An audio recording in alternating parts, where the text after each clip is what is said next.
નમસ્કાર દર્શક મિત્રો, હું છું સમત ખેરાણી અને આપ નિહાળી રહ્યા છો હમ ટીવી ભરૂચ। હવે નિહાળીએ આજના મુખ્ય સમાચાર વિગતવાર। દહેજના ન્યૂ વાડિયા ગામે સાથે કામ કરતા કર્મચારીએ જે બોલાચાલી થતા ક્રિકેટના બેટથી હુમલો કરીને સાથી કર્મચારીની હત્યા કરી નાખવાના મામલામાં ગણતરીના કલાકોમાં જ પોલીસે આરોપીને દબોચી લઈ આગળની કાર્યવાહી આરંભી છે।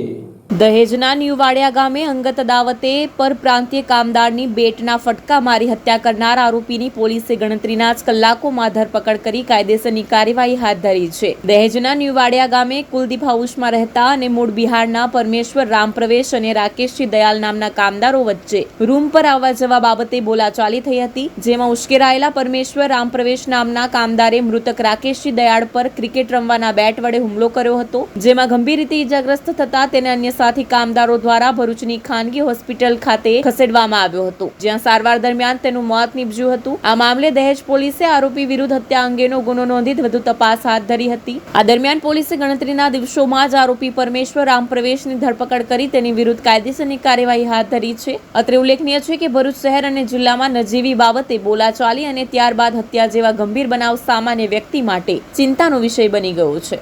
અંકલેશ્વરમાં વધતા જતા અકસ્માતના બનાવમાં હવે વધુ એક અકસ્માતનો બનાવ સામે આવ્યો છે। સુદામા સ્ટેટ પાસે મોપેડ અને બાઇક વચ્ચે ધડાકાભેર અકસ્માત સર્જાતા બાઇક પર સવાર યુવાન ઈજાગ્રસ્ત થયો હતો, જેને સારવાર અર્થે 108 એમ્બ્યુલન્સ મારફતે ખસેડવામાં આવ્યો હતો। અંકલેશ્વર જીઆઈડીસીમાં આવેલા સુદામા એસ્ટેટ પાસે ડેટોક્સ કંપની નજીક ગંભીર અકસ્માત સર્જાયો હતો। એક યુવતી પૂરપાટ ઝડપે મોપેડ ચલાવીને આવી રહી હતી, તે દરમિયાન રસ્તા પરથી પસાર થઈ રહેલા બાઇક સવાર યુવાન સાથે અથડાતા અકસ્માત સર્જાયો હતો। આ અકસ્માતમાં બાઇક સવાર યુવાનને ગંભીર ઈજાઓ પહોંચી હતી। ઘટનાની જાણ થતાં તરત જ 108 એમ્બ્યુલન્સને બોલાવવામાં આવી હતી અને ઈજાગ્રસ્ત યુવાનને તાત્કાલિક સારવાર માટે નજીકની હોસ્પિટલમાં ખસેડવામાં આવ્યો હતો। નોંધનીય છે કે મોપેડ પર યુવતી ચાલક સાથે અન્ય એક યુવતી પણ સવાર હતી। જો કે અકસ્માતમાં બંને યુવતીઓને કોઈ ઈજા થઈ ન હતી। અત્રે ઉલ્લેખનીય છે કે અંકલેશ્વર શહેર અને તાલુકામાં વધતા જતા અકસ્માતના બનાવમાં અનેક વાહન ચાલકો પોતાના જીવ ગુમાવી રહ્યા છે, ત્યારે ટ્રાફિકના નિયમો અંગે લોકોમાં જાગૃતિ આવે તેમજ રોજિંદા ટ્રાફિક જામ વચ્ચે વાહન ચાલકોમાં ખૂટતી ધીરજથી નાના મોટા અકસ્માતના બનાવ રોજિંદા સાંભળવા મળી રહ્યા છે। સદનસીબે ઉપરોક્ત અકસ્માતમાં કોઈ જાનહાનિના અહેવાલ સામે આવ્યા નથી, જો કે બાઇક ચાલકને ઈજા પહોંચી હતી। સાબરમતી આશ્રમથી નીકળેલા એનસીસી કેડેટ્સની દાંડી પદયાત્રામાં જોડાઈને દિલ્હી સુધી પહોંચેલા અંકલેશ્વરના વિદ્યાર્થી પિયુષ મોદીનું વડાપ્રધાન નરેન્દ્ર મોદીના હસ્તે રાષ્ટ્રીય સ્તરે સન્માન કરવામાં આવ્યું હતું।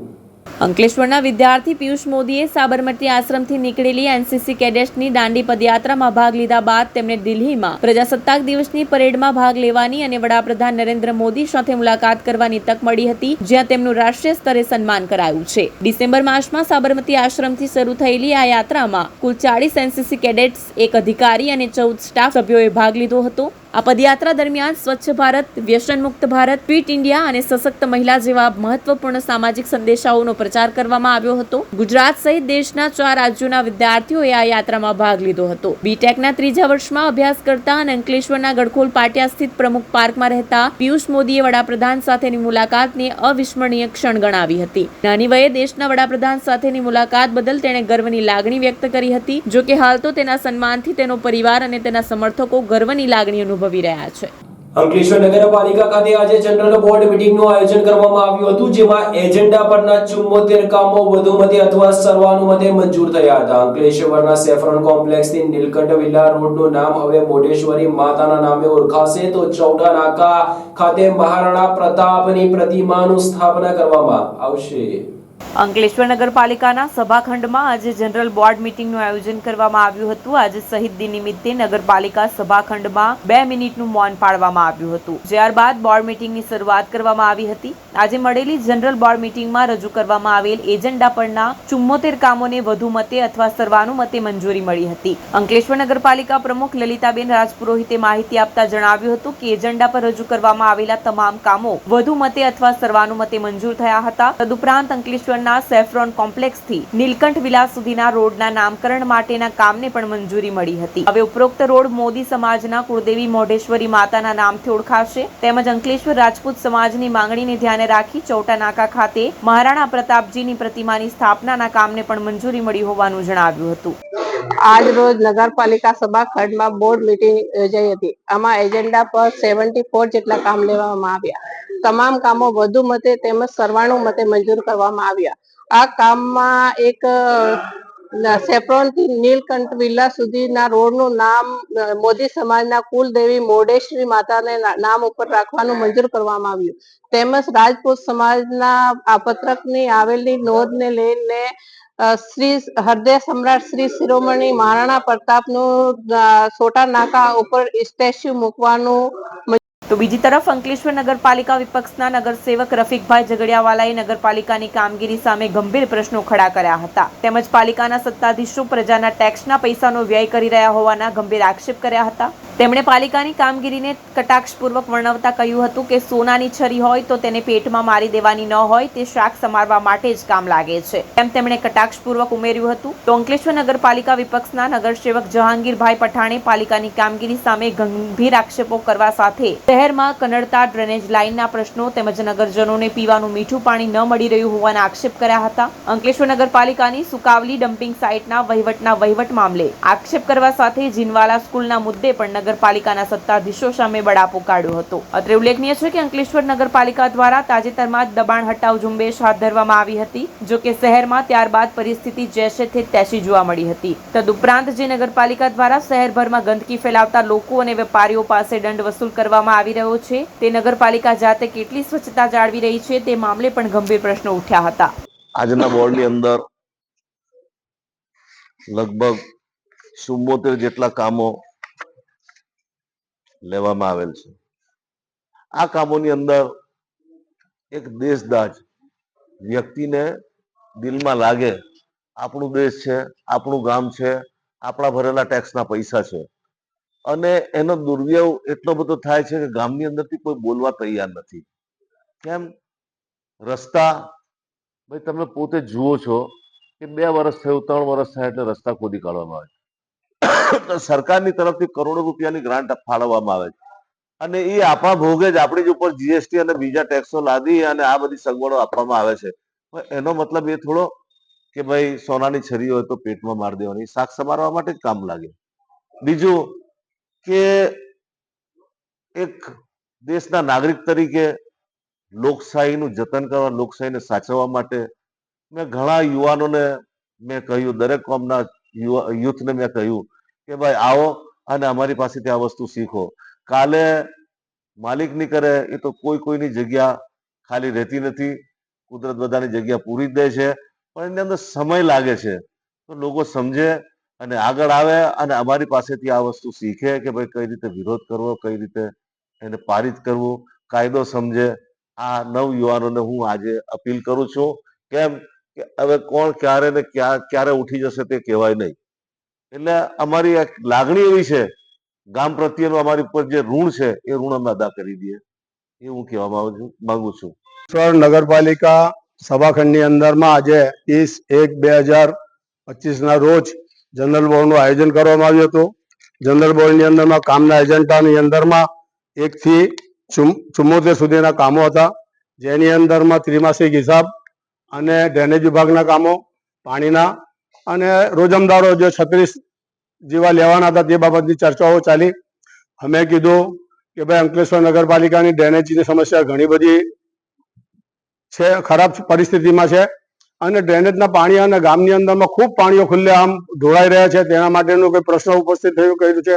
બીજું કે અંકલેશ્વર ગામની અંદરમાં આજે TDS 1600 TDS નું પાણી ગામ પી રહેલું છે. અંકલેશ્વર નગરપાલિકા પાણી બહારથી વેચાતું મંગાવે છે, જે ફિલ્ટર પાણી, અને ગામને લોકોને પાણી 1600 TDS નું પાણી પીવડાવે છે. તે બાબતની ચર્ચા ગઈ. ગામની અંદરમાં ગુજરાત સરકાર ખૂબ સારા પૈસા આપે છે, પણ તે ફક્ત અને ફક્ત મા શારદા ભવનની અંદરમાં ડમ્પિંગ સાઇટની અંદરમાં જે કચરો નીલો સૂકો, આખો ગામનો કચરો, ભરૂચનો કચરો, ગામડાઓનો કચરો બધો અંકલેશ્વર ડમ્પિંગ સાઇટો પર કરી. ગામની અંદરમાં તે કચરાની અંદરમાં 4 ફેરી આગો લગાડવામાં આવી. અંકલેશ્વર નગરપાલિકાના વહીવટકર્તાઓએ જ આગ લગાડેલી છે. હું આગળ પણ બોલ્યો હતો બોર્ડની અંદરમાં, તેની કમિટી બનાવવામાં આવી. તેની અંદર જીનવાલા હાઈસ્કૂલની અંદરમાં જે શાકના સાલના જે હતા ઓરિજિનલ ખેરના લાકડાઓ, તેને બધું ચોરી થયા. ઢાંકણાઓ ત્યાં મૂકેલા તે ચોરી થઈ ગયા. 85 લાખ રૂપિયાનું જે કાટ મારો હતો ચોરી થઈ ગયો. અને જે સરકારે હમણાં હાલની અંદરમાં એક ઢોર બાળવા માટેનું એક મશીનરી આપી હતી, ઇન્સ્યુલેટર, તો તે આજથી લગાવવા, તે બી બનાવવા માટે, કારણ કે એમને જે પૈસા મળતો તે કામ ફટાફટ કરવા માટે રાજી થઈ જાય છે, પણ એ નથી કરતા કે જે ગામની અંદરમાં સમસ્યાઓ છે તે સમસ્યા પૂરી કરતી. આજે તમે ગામ આ શહેરની આટલી મોટી જીઆઈડીસી હોય, આટલું મોટું ગુજરાત ગેસનું આપણે ત્યાંથી ઓએનજીસી એટલી મોટી હોય ને બધું એટલું બધું હોવા છતાં આજે અમારું અંકલેશ્વર ગામડા કરતા બુરાદારમાં છે.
Do you want to crack IELTS or PT exam in the first attempt? Do you face problems in vocabulary learning? Are you not able to find the right location of answers in reading module? And you also face problems in writing and speaking module? Then join English Labs Powered Center, which is working for 26 years in the field of IELTS and spoken English. On joining English Labs Center, you will get a unique course kit, AI-based mobile app, and through our techniques, more than 1000 students have cleared their IELTS exams in the first attempt. So what are you guys waiting for? Click on the given link and book your demo now.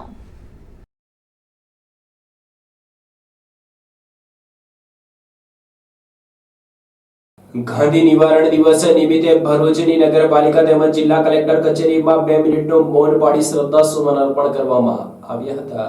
ભરૂચમાં મહાત્મા ગાંધીના નિર્વાણ દિનને શહીદ દિન તરીકે મનાવાતા collector કચેરી સહિત સરકારી કચેરીઓમાં 2 મિનિટનું મૌન પાળવામાં આવ્યું હતું. તારીખ 30મી જાન્યુઆરીને ભારત દેશમાં મહાત્મા ગાંધી નિર્વાણ દિવસ તરીકે યાદ કરવામાં આવે છે, જેને શહીદ દિવસ તરીકે પણ મનાવવામાં આવે છે. આજના દિને રાષ્ટ્રપિતા મહાત્મા ગાંધીજીએ અંતિમ શ્વાસ લીધા હતા. આજના રાષ્ટ્રપિતા મહાત્મા ગાંધીના નિર્વાણ દિને વિશ્વભરમાં આવેલ મહાત્મા ગાંધીની પ્રતિમાઓ ઉપર સૂતરની આંટી હાર ફૂલ અર્પણ કરવામાં આવે છે. સમગ્ર દેશમાં 2 મિનિટનું રાષ્ટ્રીય મૌન પણ પાળવામાં આવે છે. ત્યારે આજરોજ 30મી જાન્યુઆરીએ શહીદ દિન નિમિત્તે સરકારી કચેરીમાં 2 મિનિટનું મૌન પાળવામાં આવ્યું હતું. ભરૂચ કલેક્ટર કચેરી ખાતે કલેક્ટર ગૌરાંગ મકવાણા સહિતના અધિકારીઓએ 2 મિનિટનું મૌન પાળી મહાત્મા ગાંધીને શ્રદ્ધાસુમન અર્પણ કર્યા હતા. આવી જ રીતે ભરૂચ નગર સેવા સદનની કચેરી ખાતે પણ શહીદ દિવસ નિમિત્તે કાર્યક્રમ યોજાયો હતો, જેમાં નગરપાલિકાના કર્મચારીઓએ પણ મૌન પાળી મહાત્મા ગાંધી તેમજ શહીદોને શ્રદ્ધાસુમન અર્પણ કર્યા હતા. અંકલેશ્વરના કાપોદ્રા પાટિયા નજીક આવેલ ઉમંગ શોપિંગ સેન્ટર બહાર રહેલ ગટર લાઇનમાં પાણીનો યોગ્ય નિકાલ ન થતા ઉભરાતી ગટરોના કારણે સ્થાનિકો અને દુકાનદારો ભારે હાડમારી વેઠી રહ્યા છે. રોગચાળો ફાટી નીકળવાની દહેશત વ્યક્ત કરી છે. 3 થી 4 વખત સંબંધિત વિભાગમાં જાણ કરવા છતાં માત્ર થઈ જશેનું આશ્વાસન આપવામાં આવી રહ્યું હોવાના ગંભીર આક્ષેપ કર્યા હતા. અંકલેશ્વર જીઆઈડીસીમાં આવેલ ઉમંગ શોપિંગ સેન્ટરની બહાર છેલ્લા 1 મહિનાથી ગટર લાઇનના પાણીનો નિકાલ ન થતા વાહન ચાલકોથી લઈને દુકાનદારો ભારે હાડમારીનો સામનો કરી રહ્યા છે. અંકલેશ્વર જીઆઈડીસીમાં આવેલ ઉમંગ શોપિંગ સેન્ટરના બહાર ગટર લાઇન આવેલ છે. જો કે આ ગટર લાઇનમાં પાણીનો યોગ્ય રીતે નિકાલ ન થતા લોકો ભારે હાડમારી વેઠી રહ્યા છે. કોઈ કારણોસર ડ્રેનેજ ચોકઅપ થઈ જતા દુર્ગંધ મારતા ગંદા પાણીનો નિકાલ ન થતા લોકોએ હાડમારી વેઠવી પડી રહી છે. આ મામલે દુકાન માલિકો અને સોસાયટીના રહીશોએ વારંવાર નોટિફાઈડ વિભાગમાં ફરિયાદ કરવા છતાં તેનું નિરાકરણ આવ્યું નથી. 4 થી 5 વખત તેઓ મૌખિક ફરિયાદ કરી ચૂક્યા છે. જો કે જ્યારે તેઓ ફરિયાદ કરે ત્યારે ત્યાં નોટિફાઈડ એરિયાની ટીમ આવતી હોય છે. જો કે ત્યાં આટાફેરા માર્યા બાદ કોઈ નક્કર પગલા ભરવામાં ન આવતા સમસ્યા યથાવત રહેવા પામી છે. જો કે આ ગંદકીના કારણે તેઓના ગ્રાહકી ઉપર અસર થઈ રહી છે. તદુપરાંત તેઓએ રોગચાળો ફાટી નીકળવાની દહેશત પણ વ્યક્ત કરી છે. એક તરફ સ્વચ્છતાની મોટી વાતો થઈ રહી છે, બીજી તરફ અહીંયા ગંદકીના સામ્રાજ્યએ વેપારીઓ અને સ્થાનિકો માટે મુશ્કેલી ઊભી કરી છે. उमंग शॉपिंग में 1 महीने से गटर दुकानों के बाहर बह रहा है. कस्टमर आ रहे हैं, सब दुकानें ख़राब कर रहे हैं और मच्छर हो रहे हैं और सब बीमार हो रहे हैं. तो नोटिफाइड वाले 4-5 बार गाड़ी लेके आए, लेकिन कुछ आते हैं अंदर वो पाइप डालते हैं और चले जाते हैं. उसका सोल्यूशन तो हो ही नहीं रहा है. और कंप्लेन किया 2-3 बार तो कोई जवाब ही नहीं दे रहा है. पीछे सोसाइटी को बोलते हैं तो बोला आप नोटिफाइड में कंप्लेन करो. तो परेशान हो गए हम. आप तुरंत आके जल्दी से जल्दी इसको रेडी करो, ठीक करो. कितने टाइम से? 1 महीना हो गया है. ભરૂચ જિલ્લા આરોગ્ય વિભાગ દ્વારા રક્તપિત્ત નિર્મૂલન દિવસ નિમિત્તે સ્પર્શ રક્તપિત્ત જનજાગૃતિ અભિયાન રેલીનું આયોજન કરવામાં આવ્યું હતું. રક્તપિત્તને ઇતિહાસ બનાવવાના હેતુસર એન્ટી લેપ્રસી ડે નિમિત્તે સ્પર્શ લેપ્રસી અવેરનેસ કેમ્પેઇન હેઠળ જિલ્લામાં 30 જાન્યુઆરીથી 1 પખવાડિયા સુધી રક્તપિત્ત જનજાગૃતિનું અભિયાન હાથ ધરવામાં આવ્યું છે. ત્યારે ભરૂચ ખાતે રક્તપિત્ત નિર્મૂલન દિવસ નિમિત્તે સ્પર્શ રક્તપિત્ત જનજાગૃતિ અભિયાન માટે શહેરના સ્ટેશન પોલીસ ચોકીથી જિલ્લા પંચાયત સુધી વિવિધ કોલેજોના Jayendrapuri arts and science college અને એમકે કોલેજના એનસીસીના વિદ્યાર્થીઓ ઉપસ્થિત મહાનુભાવો સાથે પોસ્ટર તેમજ બેનરો સાથે જનજાગૃતિ અભિયાન માટે રેલી કાઢી હતી. વધુમાં 1 પખવાડિયા દરમિયાન શહેરી ગ્રામ્ય વિસ્તારોમાં રક્તપિત્ત નિર્મૂલન પ્રતિજ્ઞા, પ્રજાજોગ સંદેશ, રક્તપિત્ત વિશે જાણકારીની પ્રશ્નોત્તરી તેમજ રક્તપિત્ત જનજાગૃતિ પત્રિકાઓનું વિતરણ, રેલી સહિતના પ્રવૃત્તિઓ સાથે જનજાગૃતિના કાર્યક્રમો આયોજિત કરાશે. આ પ્રસંગે જિલ્લા રક્તપિત્ત અધિકારી ડોક્ટર જે.એસ. દુલેરાએ જણાવ્યું હતું કે શરીરના કોઈપણ ભાગમાં આછું, ઝાંખું, રતાશ પડતું, સંવેદના વિનાનું યાથું તેમજ જ્ઞાન તંતુઓ જાડા થવા, તેમાં દુખાવો થવો જેવા લક્ષણો જણાય તો તે રક્તપિત્ત હોઈ શકે છે. લેપ્રસી એ જંતુજન્ય રોગ છે. કોઈ પૂર્વજન્મનું પાપ કે શ્રાપ નથી, પરંતુ ઝડપી અને નિયમિત બહુ ઔષધીય સારવારથી રક્તપિત્ત રોગનો ફેલાવો અને રોગને લીધે આવતી વિકૃતિ, અપંગતા અટકાવી શકાય છે. રક્તપિત્તનું નિદાન અને સારવાર દરેક સરકારી દવાખાનાઓ, આરોગ્ય કેન્દ્રો અને પ્રાથમિક આરોગ્ય કેન્દ્રો ખાતે વિનામૂલ્યે કરવામાં આવે છે. આ પ્રસંગે મોટી સંખ્યામાં એનસીસીના વિદ્યાર્થીઓ, શાળાના વિદ્યાર્થીઓ તેમજ જિલ્લા આરોગ્ય વિભાગના અધિકારીઓ પણ હાજર રહ્યા હતા. નમસ્કાર, હું ડોક્ટર જે.એસ. દુલેરા. આજ રોજ અમે સ્પર્શ લેપ્રસી અવેરનેસ કેમ્પેઇન અંતર્ગત એક રેલીનું આયોજન કરેલું છે. આ સ્પર્શ લેપ્રસી અવેરનેસ કેમ્પેઇન એ જનજાગૃતિ માટેનું કેમ્પેઇન છે. રક્તપિત્તના રોગ માટે ઘણી બધી ગેરમાન્યતાઓ પ્રવર્તે છે અને એ ગેરમાન્યતાઓને દૂર કરવા માટે અને રક્તપિત્ત વિશેની સાચી માહિતી આપવા માટેની આ જનજાગૃતિ અભિયાન છે, જે 15 દિવસ ચાલવાનું છે. 30મી જાન્યુઆરીથી શરૂ કરીને 13 ફેબ્રુઆરી સુધી 15 દિવસ અમે આ કામ કરવાના છીએ. સામાન્ય રીતે લોકોમાં હજુ પણ એવી ગેરસમજ પ્રવર્તે છે કે રક્તપિત્ત જે છે એ પાપ અને શાપનું પરિણામ છે, પરંતુ ખરેખર એવું નથી. તે જંતુજન્ય ચેપી રોગ છે અને તેની સારવાર કરવાથી સંપૂર્ણપણે મટી શકે છે. તો જનજાગૃતિ માટેના આ અમારે અભિયાન માટેનું અમે રેલીનું આયોજન કરેલું છે. આજે રજવાડી રિયાસતી રાજવી નગરી રાજપીપળાના મહારાજા વિજયસિંહ મહારાજ અને 135મી જન્મ જયંતિની રાજવી પરિવાર દ્વારા ઉજવણી કરવામાં આવી હતી. આજે 30મી જાન્યુઆરી રજવાડી રિયાસતી રાજવી નગરી રાજપીપળાના પ્રજાવત્સલ મહારાજા વિજયસિંહજી મહારાજની 135મી જન્મ જયંતિ રાજવી પરિવારે ઉજવી હતી, જેની ઉજવણી રાજવી પરિવારે અનોખી રીતે કરી. રાજપીપળા શહેરમાં રાજવી પરિવારના મહેલો અને વિરાસતો આજે પણ હયાત હોય, જેની યોગ્ય જાળવણી ન થતી મળતી હોય તે માટે રાજવી પરિવાર દ્વારા રાજપીપળાને હેરિટેજ દરજ્જાની માંગણી કરવામાં આવી હતી. હેરિટેજ ઇમારતોની જાળવણી માટે કામ કરતી ઇન્ટેક્ટ સંસ્થાના નર્મદા ચેપ્ટરના કન્વીનર યુવરાજ માંદ્રવેન્દ્રસિંહ ગોહિલ અને તેમની ટીમ દ્વારા મહારાજા વિજયસિંહજીની 135મી જન્મ જયંતિ પ્રસંગે રાજપીપળાના પ્રવેશ દ્વાર વિજય ચોક રાજપીપળા ખાતે તેમજ રાજપીપળા હરસિદ્ધિ માતા મંદિરે આવેલ વેરીશાલજી મહારાજની પ્રતિમા પાસે અને રામપુરા દસ્તાવતાર મંદિર જે મહારાજા વિજયસિંહજીએ 1923માં બંધાવ્યું હતું ત્યાં વૃક્ષારોપણ કરી ફૂલહાર કરી ઇન્ટેક પરિવાર દ્વારા પ્રજાવત્સલ મહારાજા વિજયસિંહજી મહારાજની પ્રતિમાને ફૂલહાર કરી રાજવી પરિવારે શ્રદ્ધાંજલિ પાઠવી હતી. પ્રજાવત્સલ મહારાજ વિજયસિંહજી મહારાજાએ પ્રજાની સુખાકારી માટે રાજપીપળાના પેલેસ સહિત ઐતિહાસિક ઇમારતો, હેરિટેજ બિલ્ડિંગ ઉપરાંત શાળા, કોલેજ, હોસ્પિટલ, મંદિરો, બાગ બગીચાનું સુંદર નિર્માણ કર્યું હતું જે પ્રજાને તેની યાદ તાજી કરાવશે. આ ઉપરાંત આજે રાજપીપળાની ઐતિહાસિક ઇમારતોની જાળવણી થતી નથી તેથી ઐતિહાસિક ઇમારતોની જાળવણી થાય તેવી માંગ પણ રાજવી પરિવારે કરી હતી. આ પ્રસંગે મહારાજા રઘુવીરસિંહજી મહારાજાએ સ્વર્ગીય વિજયસિંહજી મહારાજની જન્મ જયંતિ પર કેક કાપી તેમની 135મી જન્મ જયંતિ ઉજવી હતી. આજે મહારાજા વિજયસિંહજી જે મારા પરદાદા છે એમની આજે 135મી જન્મ જયંતિ માટે અમે બધા અહીંયા એમના સ્ટેચ્યુ ઉપર જેનું નામ વિજય ચોક છે ત્યાં ઊભા થયા છે અને એમને અમે એટલે યાદ કરીએ છીએ કેમ કે એમને રાજપીપળાના વિકાસ માટે ઘણું બધું કામ કરેલું. એમને અહીંયા બહુ બધી ઇમારતો સ્થાપના કરી હતી અને જેમ કે સિવિલ હોસ્પિટલ છે, maternity home, veterinary hospital, public park, water works, power house, railway station, aerodrome ઇત્યાદિ ઘણી બધી અહીંયા એમને પબ્લિક ના માટે સુવિધાઓ ઉપલબ્ધ કરી હતી. એની ઉપરાંત એમને બહુ બધા મહેલ પણ અહીંયા બનાવ્યા છે જેમ કે વડિયા પેલેસ છે, પછી સમરવિલા પેલેસ છે, અહીંયા બીજી પણ ઇમારતો એમને ઘણી બધી ઉભી કરી છે એટલે એમને યાદ કરવાનું અહીંયા કારણ છે. અને એમના રાજમાં રાજપીપળાના નાગરિકોને કર નહોતું આપવું પડતું, અહીંયા ઇન્કમ ટેક્સ કોઈ પણ નાગરિકને ભરવું નહોતું પડતું. એની ઉપરાંત એમને બહેનોના માટે ફ્રી એડ્યુકેશન આપ્યું હતું અને ડેરી પ્રોડક્ટ જેમ કે દૂધ, ઘી, દહીં, દૂધ, છાશ બધું જ બધા જ નાગરિકો માટે મફત ઉપલબ્ધ થતું હતું. અને પાછળ કારણ એ છે કે એમને અહીંના નિસર્ગમાં એમના કુદરતી વસ્તુ જેમ કે શાકના લાકડા છે, વાંસ છે, કપાસ છે, પછી અહીંયા રાજપીપળામાં ડિસ્ટિલરી પણ હતી જ્યાં રાજપીપળા રમ ને રાજપીપળા વિસ્કી યુરોપ સુધી એક્સપોર્ટ કરવામાં આવતી હતી. એટલે એનાથી જે પણ આવક આવતી હતી એ આવકથી એમને રાજપીપળાનું વિકાસ કર્યું છે અને અત્યારે રાજપીપળામાં જે પણ આપણે જોઈએ છે એ બધું એમના રાજમાં જે થયું છે તે જોવા મળે છે. એમની 135મી જન્મ જયંતિના દિવસે અહીંયા અમે વિજય ચોકમાં એમને અમે અહીંયા યાદ કરીએ છીએ અને અહીંયા એમના માટે અમે કેક પણ લઈ આવ્યા હતા. એ કેક કટિંગ પણ કર્યું છે અને એની બર્થડે સેલિબ્રેટ કરવામાં આવી છે. ધારાસભ્ય ડોક્ટર દર્શના દેશમુખની ઉપસ્થિતિમાં નર્મદા જિલ્લા સ્પર્શ રક્ત પિત્ત જનજાગૃતિ અભિયાનનો આજરોજથી શુભારંભ કરવામાં આવ્યો હતો.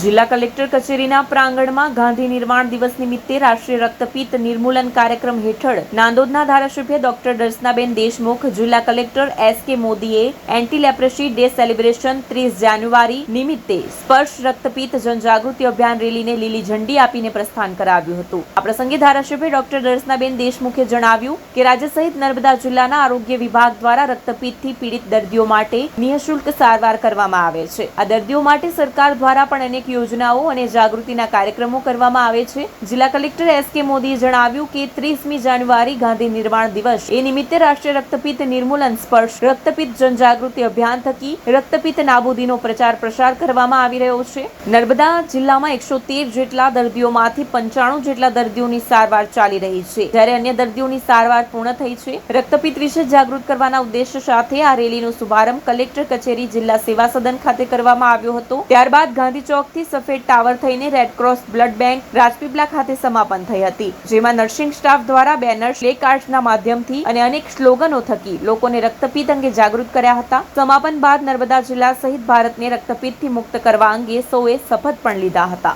આ લેપ્રેસી દિવસ નક્કી કરવામાં આવ્યો છે. લેપ્રેસીના દર્દીઓને ગામમાં જ્યારે કોઈ પણ વ્યક્તિને આવું કંઈક ચાઠું કે એવું કંઈક દેખાય તો એને તાત્કાલિક દવાખાનાનો સંપર્ક કરવો જોઈએ, ડૉક્ટરનો સંપર્ક કરવો જોઈએ અને એ અંગેનું માર્ગદર્શન લેવું જોઈએ, જેથી કરી અને આ રોગને નાથી શકવા માટે, એને મિટાવી શકવા માટે પણ સરકાર દ્વારા અનેક પ્રયત્નો કરવામાં આવ્યા છે અને સરકાર દ્વારા એમને પ્રોત્સાહન તરીકે એમને માટે અનેક યોજનાઓ પણ દાખલ કરવામાં આવી છે. ત્યારે આવા રક્તપિત્ત નિર્વાણ દિવસ નિમિત્તે આજે જ્યારે આ સર્વે લોકો નીકળ્યા છે ત્યારે વિદ્યાર્થીઓ દ્વારા, સમાજ દ્વારા અને અનેક પ્રતિષ્ઠિત નાગરિકો દ્વારા સમાજના લોકોને એક સંદેશો આપવા માગું છું કે રક્તપિત્ત નિર્મૂલન દિવસ તરીકે જ્યારે આ દિવસ જાહેર થયો છે ત્યારે આ રક્તપિત્તના દર્દીઓને પણ સમાજમાં એક સારું સ્થાન મળે અને સમાજમાં તે લોકો બધા જ લોકો સાથે એકરૂપતાથી મળી શકે અને પોતાનું જીવન નિર્વાહ કરી શકે અને આર્થિક રીતે પગભર થઈ શકે એ માટે પણ આપણે સૌએ સમાજના લોકોએ આગળ આવીને આ રક્તપિત્તના દર્દીઓને સ્વીકારવા જોઈએ અને એમના રોગને દર્દ દૂર કરવા માટે એમની સાથે રહીને એમને સમાજમાં એક સારું સ્થાન આપવું જોઈએ. આજે 30મી જાન્યુઆરી ગાંધી નિર્વાણ દિન પણ છે અને રક્તપિત્ત નિર્મૂલન અને જનજાગૃતિ અભિયાન આજે શરૂ થઈ રહ્યું છે. આપણે જાણીએ છીએ કે રક્તપિત્ત એ ખૂબ જ ખરાબ રોગ છે અને જેનાથી સમાજ પણ ભૂતકાળની અંદર દૂર રહેતો હતો, પરંતુ આજે રક્તપિત્ત લગભગ નાબૂદ થવાના આરે છે. આપણે જિલ્લાની વાત કરીએ તો આ જિલ્લામાં 113 જેટલા દર્દીઓ છે અને જે પૈકી 85 જેટલા દર્દીઓની હાલમાં ટ્રીટમેન્ટ ચાલી રહી છે, બાકીના દર્દીઓની ટ્રીટમેન્ટ પૂર્ણ થઈ છે. ખાસ કરીને લોકોમાં સંવેદના જાગે અને જે રક્તપિત્તના રોગી જે છે એ લોકો એ સમાજથી વિમુખ નથી, પરંતુ સમાજની સાથે એક જોડવાનું આપણે કામ કરવાનું છે. એમને રોજીરોટી મળે, આજીવિકા મળે, એમના પ્રત્યે એક સંવેદનશીલતા જાગે એ માટેની આ આપણે રેલી કરવા માટે જઈ રહ્યા છે. આ એક રોગ જે છે એ બેક્ટેરિયાથી ફેલાતો રોગ છે અને એ કોઈ ચેપી રોગ નથી, અડવાથી નથી થતો, પરંતુ હવાની અંદર એના જે બેક્ટેરિયા હોય છે એના લીધે થાય છે. એટલે આપણે એ દર્દીની નજીક પણ જઈ શકીએ છીએ, એની સારવાર પણ કરી શકીએ છીએ અને એને હૂંફ આપી શકીએ છીએ, લાગણીપૂર્વક એની સાથે વ્યવહાર પણ કરી શકીએ છીએ. તો આજે જે આ રેલી આપણે કાઢી રહ્યા છે અને જે લોકોને એક સંદેશ આપી રહ્યા છે એ એટલો જ છે કે રક્તપિત્તના દર્દીઓ પ્રત્યે માનવીય અભિગમ દાખવે અને લોકો એક સંવેદનશીલ બને. અંકલેશ્વર જીઆઈડીસીની 2 કંપનીની 20 ટીમોએ ઇમરજન્સી રેસ્ક્યુનું પ્રદર્શન કર્યું હતું, જેમાં વાપીની મહિલા ટીમે પણ પોતાનું કૌશલ્ય બતાવ્યું હતું. યુપીએલ કંપનીના યુનિટો ગુજરાત સહિત દેશભરમાં કાર્યરત છે. યુપીએલ કંપનીના તમામ યુનિટોમાં ઇમરજન્સી રિસ્પોન્સ ટીમ તૈયાર કરવામાં આવી છે. આ ઇમરજન્સી રિસ્પોન્સ ટીમ અન્ય કંપનીઓમાં તેમજ સમાજમાં ફાયર, ઇમરજન્સી રેસ્ક્યુ તેમજ મેડિકલ સપોર્ટ સહિતના નાની મોટી દુર્ઘટનામાં તાત્કાલિક પહોંચી જઈને મદદ કરે છે. યુપીએલ અને સુપરફોર્મ કંપની દ્વારા વર્ષ 2008થી તમામ યુનિટોની ઇમરજન્સી રિસ્પોન્સ ટીમ કોમ્પિટિશનનું આયોજન કરે છે. ત્યારે આજરોજ અંકલેશ્વર જીઆઈડીસીમાં આવેલ ડીએ આનંદપુરા સ્પોર્ટ કોમ્પ્લેક્સ ખાતે ઇમરજન્સી રિસ્પોન્સ ટીમ કોમ્પિટિશનનું આયોજન કરવામાં આવ્યું હતું, જેમાં યુપીએલ કંપની યુનિટ 5ના unit head Pravin Dan Gadhavi, unit 1ના unit head Vinod Singh, UPL unit 12ના હેડ દીપક ગર્ગ તેમજ અંકલેશ્વર ડીપીએમસી ફાયર વિભાગના પ્રિતેશ પટેલ અને મનોજ કોટડિયા ઉપસ્થિત રહ્યા હતા. દીપ પ્રાગટ્ય દ્વારા કોમ્પિટિશનનો પ્રારંભ કરવામાં આવ્યો હતો. આ ઇમરજન્સી રિસ્પોન્સ ટીમ કોમ્પિટિશનમાં જમ્મુ સહિત અન્ય રાજ્યોમાં કાર્યરત યુપીએલ કંપની અને સુપરફોર્મના યુનિટોની 20 જેટલી ટીમોએ ભાગ લીધો હતો. ખાસ કરીને વાપી યુનિટની મહિલાઓની ટીમોએ પણ આ કોમ્પિટિશનમાં ભાગ લઈ પોતાનું કૌશલ્ય બતાવ્યું હતું. ભાગ લેનાર તમામ ટીમોએ આગ, ઇમરજન્સી રેસ્ક્યુ તેમજ મેડિકલ સપોર્ટ સહિત નાની મોટી દુर्घटना अंगे જેની કામગીરીના કૌશલ્ય दर्शाव्या હતા. मैं चार्मी लाड, हम वापी जीआरएफ से आए हैं. ईआरटी कंपटीशन में ये अंकलेश्वर में आयोजित किया गया है. इस बार पूरी कोशिश है हम ये चैंपियनशिप जीत के ही जाएंगे. આજે યુપીએલ તરફથી અને સુપરફોર્મ કંપની તરફથી ઈઆરટી કોમ્પિટિશન રાખવામાં આવેલી છે. ઈઆરટી કોમ્પિટિશન એક એવી કોમ્પિટિશન છે જે 16 વર્ષથી ખાલી યુપીએલ સાથે કોવિડના સમયને બાદ કરતાં કન્ટિન્યુ કરી છે અને આવું ક્યાંય કંપનીમાં કોઈ જગ્યાએ મેં જોયું નથી. આ વખતે 20 ટીમ જે જમ્મુથી માંડીને, હલ્દિયાથી માંડીને, વાપી, તારાપુર, હાલોલ, કાલોલ બધેથી આવેલી છે. ઇવન અમારા આરએનડી યુનિટમાં, અમારું જેઆરએફ યુનિટમાંથી પણ એ ટીમ આવેલી છે અને સવારે પહેલો ઇવેન્ટ થઈ ગયો રનિંગ કોમ્પિટિશન. હવે બાકીના ઇવેન્ટ્સ બધા ભાગ લેશે અને યુપીએલમાં અમારી ટીમ ના તો યુપીએલ પણ બહાર બીજી બધી ઇન્ડસ્ટ્રીઝને ઇવન સમાજમાં ક્યાંય પણ નાની મોટી દુર્ઘટના થાય તો એ લોકો તરત પહોંચી જાય છે અને આગજાનીની ઘટનાઓ, ઇમરજન્સી રેસ્ક્યુ, મેડિકલ સપોર્ટ એમાં હંમેશા એ બધે મદદ કરવા માટે તત્પર હોય છે. UPL is very proud of the ERT team. આ સાથે પૂર્ણ થાય છે હમ ટીવીના સમાચાર. આવતીકાલે ફરી મળીશું નવા સમાચાર અને નવી ઘટનાઓ સાથે. ત્યાં સુધી જોતા રહો હમ ટીવી ભરૂચ.